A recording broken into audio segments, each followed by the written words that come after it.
Okay, so here is Ficus microcarpa, one of the not so brilliant looking ones, but I think this will make it. It looks like it's got enough foliage to build up enough sugars to start actually getting somewhere. But compare that to this one, the same species planted in the actual planting area and not in a paved area, especially with this this gravel mulch. I don't know how deep the gravel mulch is, but generally speaking, planting in the paving, of course the tree is already under stress.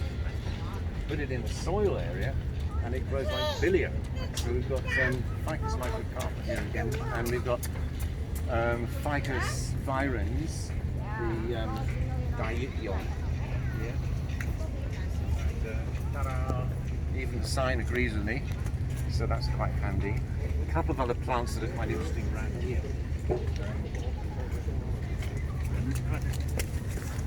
We've got Nandina domestica here, and this is a species that I've talked to you about before. It grows. We saw some in the Dr. Sun Yat-sen Memorial Park, but those were way back away from the sea. These, I think, are a bit near the sea. I'm surprised they're actually surviving. You know, some of them are not surviving. But even a little bit back into the planting area, you can see this one's in flower. Look. So Nandina domestica with this gorgeous feathery foliage, and then these lovely white flowers coming out here, and the new leaves as well. This lovely kind of bronze reddish colour. Here we've got a Cycas. Now on your list, in the plant list under palms, is Cycas revoluta, and this is its cousin. This is Cycas balansae, which is like a sort of super Cycas. It's much bigger. This is very similar. It looks almost exactly the same as Cycas revoluta, but it's a much bigger version. Look at those amazing flower heads, or whatever they are, in there. I'm not a botanist, so I can't tell you exactly what it's doing, but it's springtime, so I suppose it's getting in the mood. But and look at this Musa paradisiaca banana, surprisingly looking not ripped up because it hasn't been windy. This time of the year, it's just, as we can see, it's just foggy and misty, and it's been raining the last couple of weeks. So the new leaves are surging out on the banana, and not yet got torn up by the wind. But one big high wind and this will be shredded. And we can see what happens here to the leaves. The older leaves have already been shredded up by the wind, you see. So that's Musa paradisiaca.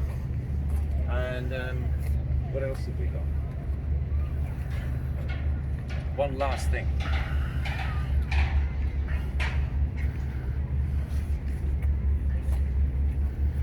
Sapium cibiferum. So I saw this the other day in Moiwo. It's a native tree, native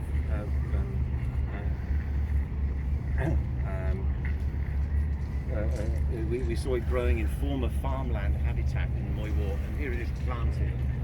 Now one thing I must mention here is that all of these trees have been planted at quite large size. So you can see that they're like 4 or 5 meters tall at the time of planting. Actually, things grow much better if you plant them smaller. The reason being that it's much easier to move the entire root system with the tree if the whole thing is smaller. Once the tree gets to this size, in a natural state, the roots will go for some distance. And so it's not easy to get plant stock with the whole root system intact for a tree this size. That means the root system gets damaged, the tree is planted, and then it takes several years to recover, and sometimes it doesn't recover. In fact, it would be better off to plant this whole area from a horticultural point of view with small seedling sized or whip sized trees. They would actually grow faster and overtake these trees within a few years, probably within 5 years. Anyway, Sapium cibiferum planted here, and you know, it seems to be coming on. There's a bit of dieback, I don't know why, but there's new foliage coming out, so there's hope yet. We'll see how they get on. Sapium sapiferum.